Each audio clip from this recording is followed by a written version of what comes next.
If you follow my channel, then you may know that I recently did the Tournament of Arts at the Mounted War Games. And this was the first time I had entered a Tournament of Arts.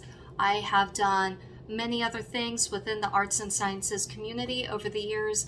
I have done Craftspersons Greens, arts and sciences displays, and even with arts and sciences displays, I have done anything from a local baronial event all the way up to Pennsic for the known world A&S display.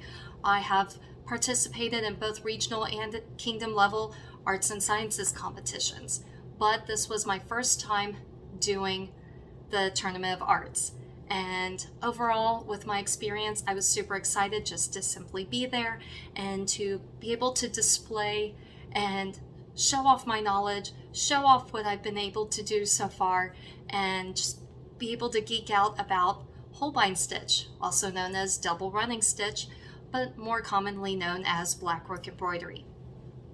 Overall, from a laurel standpoint, there were not very many late period laurels there that could help me further along what I already know as far as blackwork embroidery, but I still was able to get feedback and just even simple things to help with my display, to help with being able to show off what I do and to use for future displays or classes. And I really appreciated the advice I was given, the feedback.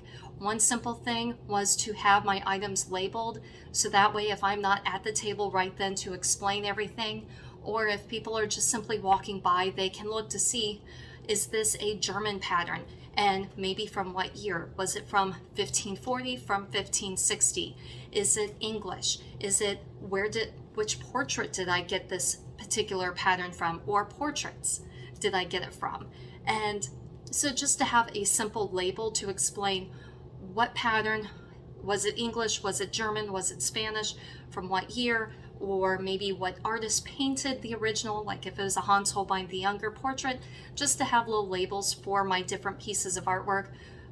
To me, that was a simple piece of advice, but very helpful, because again, if I am either not at the table, or even if I'm at the table but I'm in the middle of having a conversation with someone and someone else walks by and they are glancing at what I'm doing, they may not be able to interrupt the conversation to ask what a piece is, but if there is a label there, then they can read the label and then be more informed.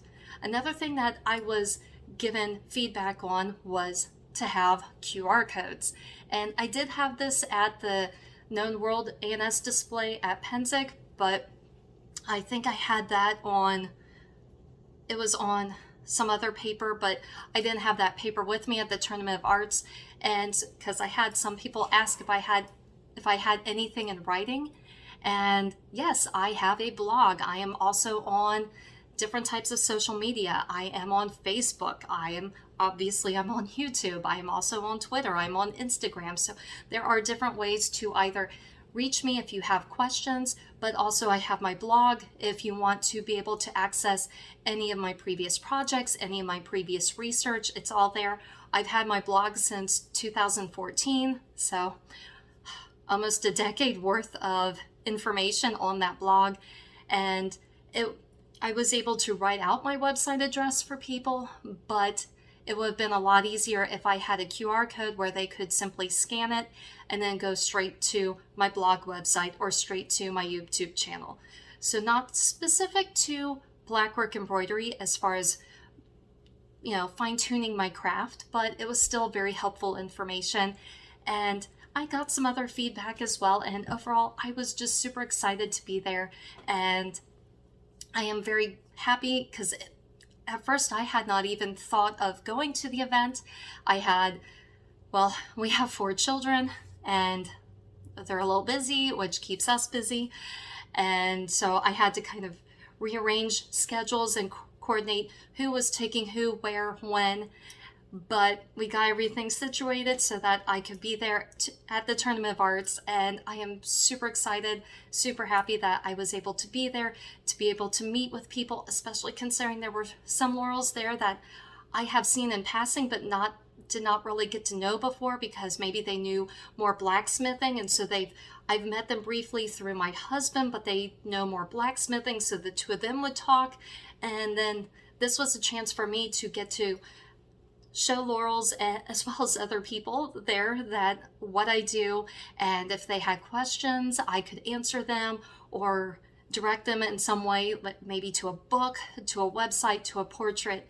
And again, overall, it was just a fun experience. If you've never done a tournament of arts, or if you've never done, think of this, it was not nearly as stressful as doing, say, a Kingdom Arts and Sciences competition. That's more, I don't want to say that judges nitpick your details, but they, to me, at a Kingdom Arts and Sciences competition, it's a competition. You're competing with yourself, but they're there to look at what you do and help you find all the nitty-gritty details that maybe you overlooked, or maybe you need to fine-tune this, fine-tune that.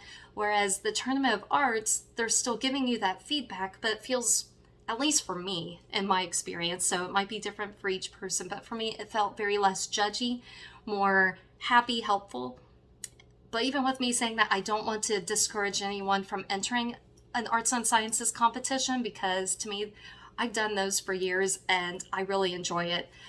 It's a similar but different environment. So if you're just starting out in the arts and sciences community, then I would suggest starting with the Tournament of Arts, maybe before you go to the Kingdom competition, and rather than doing the reversal where I'd done Kingdom A&S competitions for years and then just did my first Tournament of Arts. So anyways, I just wanted to share my experience with doing my first Tournament of Arts, and thank you for watching, and please subscribe to my channel if you haven't already.